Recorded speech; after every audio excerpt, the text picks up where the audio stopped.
CS Das ಚಿದ್ರಿಯವರು March 27ರಂದು ವಯೋಸಹಜ ಅನಾರೋಗ್ಯದಿಂದ ತಮ್ಮ 103ನೇ ವಯಸ್ಸಿಗೆ ಸಾವನ್ನಪ್ಪಿದ್ದಾರೆ ಎಂದು ಕ್ರೈಸ್ತ ಅಭಿವೃದ್ಧಿ ನಿಗಮದ ಉಪಾಧ್ಯಕ್ಷರು ಸಂಜಯ್ ಜಾಗೀರ್ದಾರ್ ಅವರು ಅತ್ಯಂತ ದುಃಖಿತರಾಗಿ ಹೇಳಿದ್ದಾರೆ. ಕಲ್ಯಾಣ ಕರ್ನಾಟಕ ಭಾಗದ ಹಿರಿಯ ಕ್ರೈಸ್ತ ಸುಧಾರಕರು ಹಾಗೂ ಕಟ್ಟರ ಕಾಂಗ್ರೆಸ್ ಪಕ್ಷದ ಮುಖಂಡರಾಗಿದ್ದರು. ಇಡೀ ಕ್ರೈಸ್ತ ಸಮುದಾಯಕ್ಕೆ ನಮ್ಮ ತಂದೆಯವರಾದ ದಾಸ್ ಚಿದ್ರಿಯವರ ಕೊಡುಗೆ ಅಪಾರವಾಗಿದೆ ಎಂದು ಸಂಜಯ್ ಜಾಗೀರ್ದಾರ್ ಅವರು ಮಾತನಾಡಿ ಸ್ಮರಿಸಿದರು. ದಾಸ್ ಚಿದ್ರಿ ಒಬ್ಬರು ರಾಜ್ಯವ್ಯಾಪ್ತಿ ಒಳ್ಳೆಯ ಸಂಪರ್ಕ ಹೊಂದಿದ್ರು. ಎಲ್ಲರೊಟ್ಟಿಗೆ ಒಳ್ಳೆಯ ಸಂಬಂಧ ಒಡನಾಟ ಹೊಂದಿದ್ರು. ಸಮಾಜ ಸೇವೆಗೂ ಸಹಿ ಹೋರಾಟಕ್ಕೂ ಮುಂಚೂಣಿಯಲ್ಲಿರ್ತಾ ಇದ್ರು. ಯಾವುದೇ ಸ್ಥಾನ ಮಾನಕ್ಕೆ ಆಸೆ ಪಡದೆ ನಿಸ್ವಾರ್ಥ ಮನೋಭಾವನೆಯಿಂದ ಕಾಂಗ್ರೆಸ್ ಪಕ್ಷದ ನಿಷ್ಠಾವಂತ ಕಾರ್ಯಕರ್ತರಾಗಿ ಪಕ್ಷದ ಸಂಘಟನೆಗಾಗಿ ದುಡಿದಿದ್ದಾರೆ. ಮಾರ್ಚ್ 28ರಂದು ಅವರ ಸ್ವಗ್ರಾಮ ಅಂದರೆ ಚಿದ್ರಿಯ ಸ್ಮಶಾನ ಭೂಮಿಯಲ್ಲಿ ಮಧ್ಯಾಹ್ನ 3 ಗಂಟೆಗೆ ಅಂತಿಮ ಸಂಸ್ಕಾರ ಜರುಗಲಿದೆ ಎಂದು ಮಾಹಿತಿ ತಿಳಿಸಿದ್ದಾರೆ.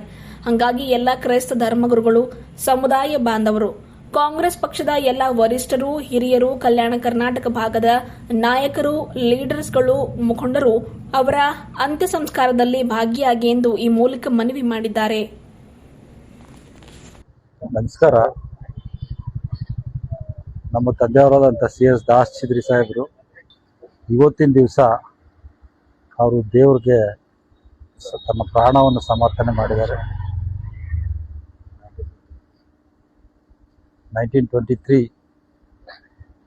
ಯಲ್ಲಿ ಜನ್ಮ ತಾಳಿ ಇವತ್ತು 2026 ಇವತ್ತಿನ ದಿವಸ 27 ಮಾರ್ಚ್ ಇವತ್ತು ದೇವರ ಸನ್ನಿಧಿಯಲ್ಲಿ ಸೇರಿದ್ದಾರೆ. ದೇವರ ಅವರ ಆತ್ಮಕ್ಕೆ ಶಾಂತಿ ಕೊಡಲಿ. ಇವತ್ತು ಅವ್ರು ಮಾಡಿದಂಥ ಸೇವೆ ಇವತ್ತು ಇಡೀ ರಾಜ್ಯಕ್ಕೆ ಗುರುತಿದೆ, ಇಡೀ ಕ್ರೈಸ್ತ ಸಮುದಾಯಕ್ಕೆ ಗುರುತಿದೆ. ಎಲ್ಲ ಸಮುದಾಯದ ಲೀಡರ್ಸ್ಗಳು, ಎಲ್ಲ ಸಮುದಾಯದ ಜನರು ಇವತ್ತಿನ ದಿವಸ ದಾಸ್ ಚಿದ್ರಿ ಅಂದರೆ ಯಾವ ಥರ ಒಳ್ಳೆ ಮನುಷ್ಯ ಅಂತ ಹೇಳ್ತಾರೆ. ಸಮಾಜ ಸೇವೆ ಬಹಳಷ್ಟು ಮಾಡಿದ್ದಾರೆ.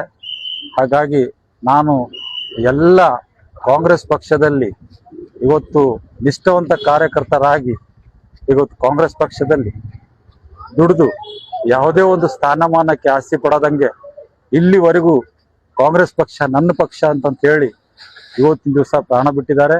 ನಾನು ಕಾಂಗ್ರೆಸ್ ಎಲ್ಲ ಲೀಡರ್ಸ್ಗಳಿಗೂ ಹಾಗೂ ನನ್ನ ಉಸ್ತುವಾರಿ ಸಚಿವರಿಗೂ ಹಾಗೂ ನಾನು ರಹೀಂ ಖಾನ್ ಅವರಿಗೂ ಹಾಗೂ ಕಲ್ಯಾಣ ಕರ್ನಾಟಕದ ಎಲ್ಲ ಸಚಿವರಿಗೂ ಹಾಗೂ ರಾಜ್ಯದ ಎಲ್ಲ ಸಚಿವರಿಗೂ, ಮುಖ್ಯಮಂತ್ರಿಗಳಿಗೂ, ಉಪಮುಖ್ಯಮಂತ್ರಿಗಳಿಗೂ ಹಾಗೂ ಪ್ರಿಯಾಂಕ್ ಖರ್ಗೆ ಅವರಿಗೂ, ಖರ್ಗೆ ಸಾಹೇಬರಿಗೂ ನಾನು ಮನವಿ ಮಾಡ್ತೀನಿ. ನಮ್ಮ ತಂದೆಯವರ ಒಂದು ನಾಳೆ 3 ಗಂಟೆಗೆ ಚಿದ್ರಿ ಗ್ರಾಮದಲ್ಲಿ ಅಂತ್ಯಕ್ರಿಯೆ ನಡೀತದೆ. ಅದಕ್ಕಾಗಿ ಯಾರಿಗೆ ಗುರ್ತಿಲ್ಲ, ಯಾರಿಗೆ ಗುರ್ತಾಗಿದೆ ಅಂತ ಹೇಳಲ್ದಂಗೆ ಯಾರ್ಯಾರಿಗೆ ಈ ನ್ಯೂಸ್ ಮುಟ್ತದೆ ತಾವೆಲ್ಲರೂ ಬಂದು ನಮ್ಮ ತಂದೆಯವರ ಕಡೆ ಒಂದು ಆಸೆ ಪೂರ್ತಿಗೊಳಿಸ್ಬೇಕಂತ ತಮ್ಮಲ್ಲಿ ಕಳಕಳಿಯ ಮನವಿ ಮಾಡ್ಕೊಳ್ತೀನಿ. ನಮಸ್ಕಾರ. ಇವತ್ತಿನ ದಿವಸದಲ್ಲಿ ನಮ್ಮ ತಾತ ಗ್ರ್ಯಾಂಡ್ ಫಾದರ್ ಅವರು ಇವತ್ತಿನ ದಿವಸದಲ್ಲಿ ಲೋಕವನ್ನು ತಿಳಿಸಿದ್ದಾರೆ. ಅದಕ್ಕೋಸ್ಕರ ಅವರು ನಮ್ಮ ಬೀದರ್ ಜನತೆಗೆ ಅಷ್ಟಿಷ್ಟು ಕೊಡುಗೆ ಅಂತಿಲ್ಲ, ಬಹಳಷ್ಟು ಕೊಡುಗೆಯನ್ನು ಕೊಟ್ಟಿದ್ದಾರೆ. ಅದಕ್ಕಾಗಿ ನಮ್ಮ ಕಮ್ಯುನಿಟಿಗೋಸ್ಕರ ಬಹಳಷ್ಟು ಹೋರಾಟವನ್ನು ಮಾಡಿದ್ದಾರೆ. ಅವರು ಅಷ್ಟಿಷ್ಟಲ್ಲ, ಸುಮಾರು 1923 ಇಂದ ಅವರು ಜನಿಸಿ ಇಲ್ಲಿವರೆಗೂ 2026 ವರೆಗೂ ಅವರು ಬಹಳಷ್ಟು ಹೋರಾಟಗಳನ್ನು ಮಾಡಿದ್ದಾರೆ. ಎಲ್ಲ ಪ್ರತಿಯೊಂದು ಎಲ್ಲಿ ಏನೋ ಒಂದು ಪ್ರಾಬ್ಲಮ್ ಆದ್ರೂ ಅಲ್ಲಿ ಬಂದು ಹೋಗಿ ಎಲ್ಲ ಸಾಲ್ವ್ ಮಾಡಿದ್ದಾರೆ. ಅದಕ್ಕಾಗಿ ಎಲ್ಲ ನಮ್ಮ ಕ್ರೈಸ್ತ ಕಮ್ಯುನಿಟಿ ಜನರು ಹಾಗೂ ಎಲ್ಲ ಕಮ್ಯುನಿಟಿ ಜನರು ಬಂದು ನಾಳೆ ಸ್ವಗ್ರಾಮದಲ್ಲಿ ಚಿದ್ರಿಯಲ್ಲಿ ಮೆಮೋರಿಯಲ್ ಸರ್ವಿಸ್ ಇರುತ್ತೆ. ಅದಕ್ಕಾಗಿ ತಾವೆಲ್ಲರೂ ಬಂದು ಇದು ಮಾಡಬೇಕಾಗಿ ವಿನಂತಿಸಿದ್ದಾರೆ. ಇವತ್ತು ನಮಗೆ ಬಹಳ ದುಃಖದ ಸಂಗತಿ ಆಗ್ಯದ. ಹುಟ್ಟು ಹೋರಾಟಗಾರರಿಗೆ ನಾವು ಕಳ್ಕೊಂಡಿದ್ದೇವೆ. ಇವತ್ತು ಸಮಾಜಕ್ಕೂ ಬಹಳಷ್ಟು ಕೊಡುಗೆ, ಪಕ್ಷಕ್ಕೂ ಬಹಳಷ್ಟು ಕೊಡುಗೆ ಅಂತ ಹಿರಿಯ ಮನುಷ್ಯ ಇವತ್ತು ನಾವು ಕಳ್ಕೊಂಡಿದ್ದೇವೆ. ಬಹಳ ದುಃಖ ಆಗ್ಯದ ನಮಗ. 103 ವರ್ಷ ಬದುಕಬೇಕಾದ್ರೆ ಸುಮ್ಮನಿಲ್ಲ. ದೇವ್ರು ಅವರು ಒಳ್ಳೆ ಆಯಸ್ಸ ಕೊಟ್ಟಿದ್ರು. ಇವತ್ತು ನಮ್ಮ ಸಮಾಜಕ್ಕೆ ದೊಡ್ಡ ಆಘಾತ ತಂದಂತ ನಾ ಇವತ್ತಿನ ಮುಖಾಂತರ ಹೇಳಕ್ ಪಡ್ತೇನೆ ನಾಳೆ. ಯಾಕಂದ್ರೆ ಎಲ್ಲರೂ ನಮ್ಮ ಈಗ ಎಲ್ಲ ಕ್ರೈಸ್ತರು, ಎಲ್ಲ ಸಮಾಜದವರು ನಾಳೆಗೆ ಚಿದ್ರಿಲಿ ಸ್ವಂತ ಗ್ರಾಮದಲ್ಲಿ ಅಲ್ಲಿ ಮಾಡಲಾಗ್ತಿತ್ತು, ಅವೆಲ್ಲರೂ ಬರ್ಬೇಕಾಗಿದ್ರ ಮುಖಾಂತರ ಹೇಳ್ತೇನೆ ನಾನು.